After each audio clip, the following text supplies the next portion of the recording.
I didn't know I needed Dancing Zemo until I got Dancing Zemo, and now I don't know what I would do without Dancing Zemo.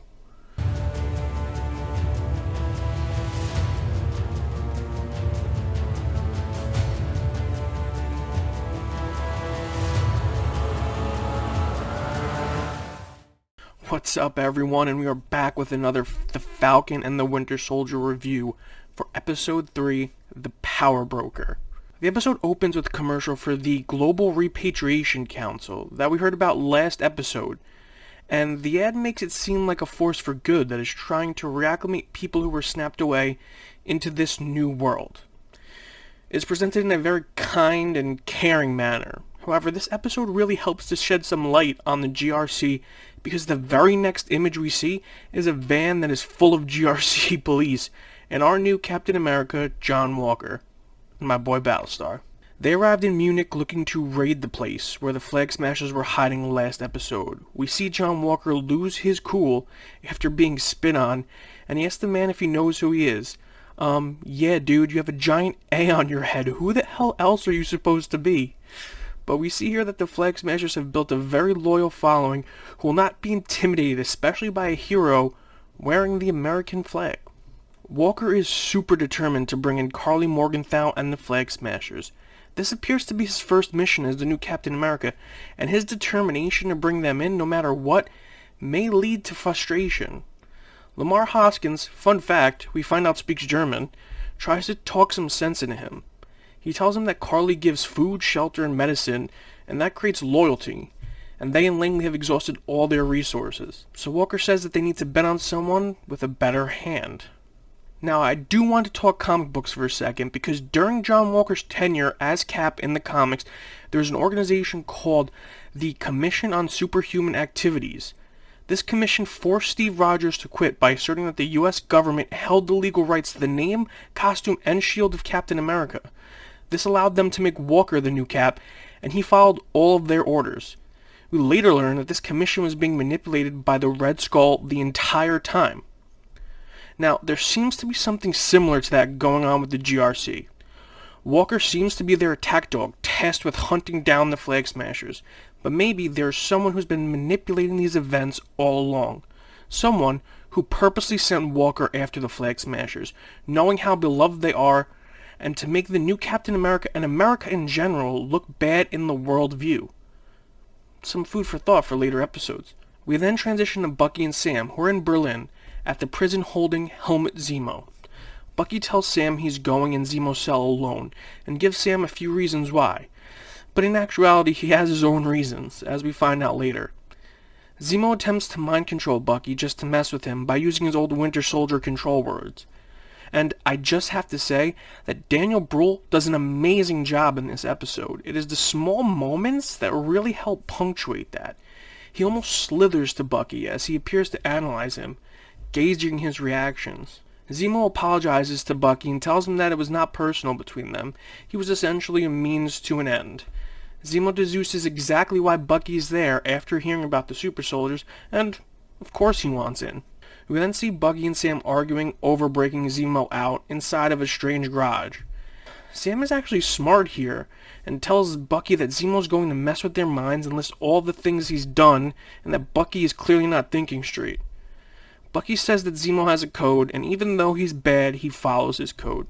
Bucky then runs Sam through a hypothetical breakout scenario for Zemo. I don't like how casual you're being about this. It's unnatural. Which in typical heist movie fashion has already occurred, and Zemo appears in the garage. Sam is furious, but Bucky reminds him that when Steve didn't sign the Sokovia Accords, Sam broke the law to help Bucky, because Steve believed in him. So Bucky is asking Sam for that favor once again, and a new team of best buds is totally formed. We learn that this garage actually belongs to Zemo. It is full of things that have been in his family for generations. We learn that he spent years hunting Hydra scientists who were tasked with recreating the super soldier serum to stop anyone from making an army. Essentially another group of Avengers. And one of the vehicles in the garage is a change of clothes and the traditional Zemo mask from the comics. The mask has meaning apparently as Helmut stares at it and sneaks it into his bag. He tells Bucky and Sam that they must climb a ladder of lowlives, starting with someone named Selby. They board Zemo's private plane and he reveals not only is he rich, but he's a baron also. And we see this version of Zemo start to resemble his comic counterpart more and more. I really love what they're doing with Zemo this episode. I always personally felt he was one of the best villains in the MCU, and this episode just adds more to the character. He's rich, entitled, and carries himself with a sense of superiority, but he's also calm, calculating, and capable, having served as a colonel in the Sokovian army. This Zemo is always thinking, always planning. He is highly intelligent, and I believe he has a few surprises left for us before the series is finished. Zemo attempts to get a rise out of Sam and Bucky, and we see that he has Bucky's notebook with the list of names. Bucky takes it back and Sam confirms that this is the same notebook that Steve had on them when they met in The Winter Soldier. Zemo notes how much they both idolize Steve, and he says that is the problem with super soldiers. They become idols, worshipped by the people they're supposed to serve, and that leads to power struggles and wars. Their destination is revealed to be Madripoor, which is an island nation in the Indonesian archipelago, which was established as a safe haven and sanctuary for pirates during the 19th century. As Madripoor continued to develop, the island nation had continued its lawless ways, which is almost identical to how Madripoor is portrayed in Marvel Comics. We are taken to a GRC resettlement camp in Latvia, where we see Carly and the Flag Smashers dropping off supplies. This place looks pretty worse for wear, and nothing like the bright and shiny commercial we had seen at the beginning of the episode. Carly is called upstairs because she doesn't have much time, she being Danya Madani, the person who seemingly raised Carly. She's wearing a charm on a bracelet that appears to be where the Flag Smashers got their logo from. Back in Madripoor, Bucky and Sam are undercover, with Bucky assuming the Winter Soldier persona, and Sam using the alias Conrad Mack, aka the Smiling Tiger. And yes, this is an obscure character from Marvel Comics. They are picked up and escorted into the town, and Zemo tells them about Hightown and Lowtown. Hightown is essentially the nice area, with Lowtown hosting the most criminal activity. I just want to point out that I really do love the look of Madripoor. Everything from the neon to the costume design and score of this scene really helps make it unique amongst other locales in the MCU. We passed by a sign for the Princess Bar, which was a bar that Logan, aka the frickin' Wolverine, frequented in the comics during his time in the city, going by the name Patch. We also see there's graffiti on the walls of the city claiming the Power Broker is watching, and we later learn that he's essentially the king of Madripoor, with Zemo only knowing him through reputation. In Madripoor, he is judge, jury, and executioner. The trio arrive at their locale, which is the Brass Monkey, which again is another bar from Marvel Comics. Zemo stresses the importance of remaining in cover and asks to speak to Selby, letting it be known that the infamous Winter Soldier is with him, and that he is in control of him. Some men pick a fight and Zemo commands Bucky to attack, and he absolutely eviscerates all these guys. Something to note is that he's being filmed during this by the bar patrons, and this will almost certainly come back to bite him later on. There's a great character moment when Sam shows care and concern towards Bucky as he asks him if he is okay after it's all over. Sam knows how hard it is for Bucky to do this. Selby sees them and Zemo offers her the Winter Soldier in exchange for the information they seek. And this one line gives us even more perspective on poor Bucky's time as the Winter Soldier. Selby tells them that the serum is in Madripoor and the man who made it is Dr. Wilfred Nigel. Nigel is a character from Marvel Comics. He worked on Project Rebirth and was tasked with recreating the serum for the U.S. Army after Erskine passed away. He was the man who gave Isaiah Bradley his abilities when he used him and hundreds of other black recruits as test subjects. Sam's cover is blown when Sarah calls his phone and Selby forces him to answer. Selby orders them killed but is shot from the window, and the trio of course is blamed and a bounty is put on their heads. During their escape they are aided by a mystery shooter who is revealed to be Sharon Carter, Agent 13 herself. Sharon is of course pissed at Zemo for taking everything from her, and shows bitterness towards Sam and Bucky, the years on the run appearing to turn her bitter and cold. They ask for her help and she takes them to her place in Hightown, which is a gallery of stolen art and antiquities. Sharon appears to be profiting off of her new lifestyle as Sam questions why she doesn't come home. She continues to show her new attitude change by stating Madripoor has no extradition, and she considers the whole hero thing a big joke. She tells Sam and Bucky that they should steer clear of this, that Nigel works for the Power Broker, and Sam offers her a deal. She gives him information on Nigel, and he clears her name. She accepts and talks to her contacts at the party she's throwing. Sam, Bucky, and Zemo hit the party, and this scene gives us with one of the greatest gifts in history. Dancing Zemo.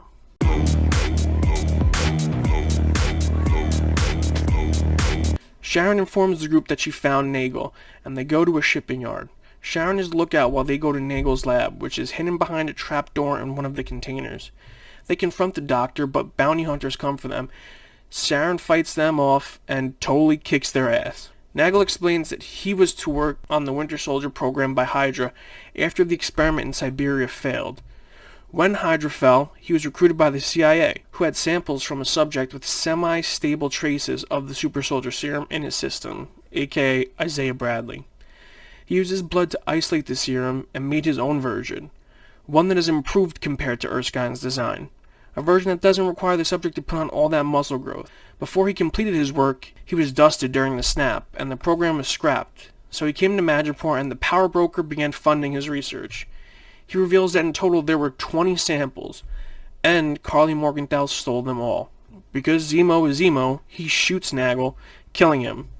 The container is hit with a rocket, and Sam, Sharon, and Bucky escape while Zemo goes out a different direction, only to reappear in his mask to help dispatch the bounty hunters.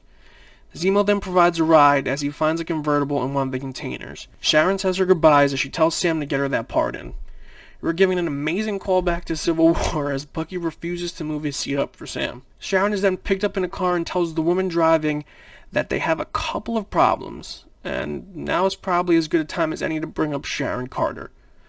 This scene and others throughout the episode are supposed to make us suspicious of her and tell us that she is the power broker, or at the very least working for the power broker. But I just don't feel like this is the case. She threw herself into a very dangerous situation and led Zemo, Sam, and Bucky right to Nagel. Why would she do this if she was working for him being the power broker? I think it is more likely that during the blip, the CIA or one of the other law enforcement agencies did in fact take her back and told her to operate in deep cover due to her status after Civil War. It would be easy for her to infiltrate the criminal element, being a burnt CIA agent. I think she was sent there by Langley to find a lead on Karli Morgenthau, and could not break cover due to Sam and Bucky always being around Zemo. But that is just my take on it. It is also possible she's helping the Flag Smashers, but I think that this is less likely. We are now in Lithuania, where Karli and the Flag Smashers are casing the GNC supply depot. We learn a little bit more about Karli, as she says she always thought that she would be a school teacher, like Mama Danya. It appears she recruited the others Flag Smashers in Madripoor, as she went there after she was blipped back and put on the street. She informs the audience that she knew there was something in Madripoor that could help them, and then states that Nagel is dead, and that she has whatever is left of the serum, so the power broker is going to come begging. But how is she getting all this information? Who is helping her? And how did she know that there was super soldier serum in Madripoor? We catch up with Captain Battlestar as Walker is convinced that Bucky and Sam broke Zemo out of prison. He wants to pursue this, but Hoskin warns them that they can't accuse them of that without evidence. Walker then suggests that what they do next will be off the books, and that the GNC only cares about the results and not the how. It is very clear that Walker is willing to cross lines to get the job done, as his desperation is mounted. Back on Zemo's plane, Bucky and Sam have a talk, and after everything they have been through, Sam is regretting his decision to give up the shield. He says maybe he should have destroyed it instead. Bucky responds that the shield means too much to too many people. The world is upside down and it needs a new cap, so he will take the shield from Walker himself if Sam does not want it. And again, we're back to stressing the importance of the shield, and Sam is at a low point. Within the very short time span of this series, he's been through a lot and seen a lot. Like I said last week, Sam needs to learn to be his own version of Captain America, like Steve did. In the beginning of Steve's career, the government only wanted him to be a tool for propaganda. They paraded him around like some kind of... And it was Steve's decision to break that cycle and go and try and rescue Bucky. And he created his own legacy. So I think that's something that Sam needs to find out during the rest of the series. He needs to find a way to make the Cap legacy his own and to take the shield in his own way. Torres informs Sam that Danya Madani is dead. We learned earlier in the episode that from Dr. Nagel that she had tuberculosis, a common ailment of people living in those overcrowded resettlement camps. Her illness is what most likely motivated Carly to act against the GRC. The Flag Smashers loot the depot, where we learn that there was 6 months worth of supplies just sitting there, collecting dust. Another sign of the GNC not really caring about the people they claim to want to help. The shocking part is that Carly blows up the depot with people still inside, claiming that it is the only language these people will understand. Could the serum be beginning to warp her mind the same way it did to Johann Schmidt? The guys arrive in Latvia, to the place where Danya Madani died, where Zemo informs us of what happened to Sokovia, that it was cannibalized by its neighbors. And then he asks Sam if they visited the memorial, they meaning the Avengers. And this almost guarantees that the memorial will come into play later in the series, and I even believe we see Zemo there in one of the trailers. As they arrive, Bucky notices Wakandan beads, which he follows to an alley where he is met with Ao of the Dora Milaje, who is there for Zemo. As the episode ends, I personally feel that there is one person who is manipulating all of these events behind the scenes. Maybe someone that has the same processing abilities as a computer. Could we be seeing the return of Arnim Zola to this series? It's possible. I also think that Thunderbolt Ross could make an appearance and be revealed to be involved in this somehow, maybe as the power broker, maybe not. But until we get there, I will see you guys next time, and don't forget to like, subscribe, and comment below, and let me know what you guys think. Until next time.